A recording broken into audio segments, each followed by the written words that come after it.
తీసుకెళ్ళింది పాట చర్చ. ఇంతకు ముందు కవిత్వం గురించి, కవిత్వం ఎక్కడుంది, ఎంతుంది, పదేళ్ళలో అన్నాం.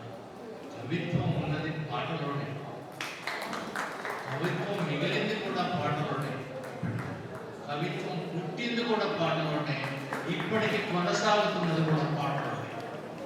అది ప్రజాపక్షం వహిస్తుంది. ఆ వహించే శక్తులందరూ ఇక్కడ కూర్చొని ఉన్నారు.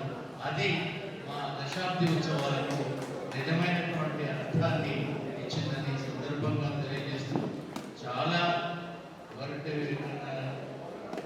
ఉద్వేగభరితంగా హృదయంలోంచి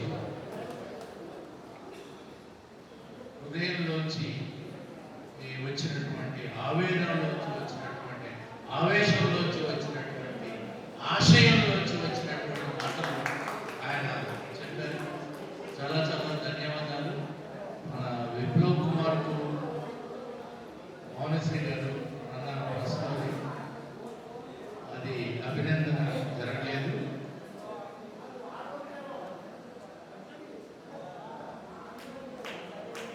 థ్యాంక్ యూ వెరీ మచ్. ఒక ఫోటో తీయండి మిత్రులరా. ఇది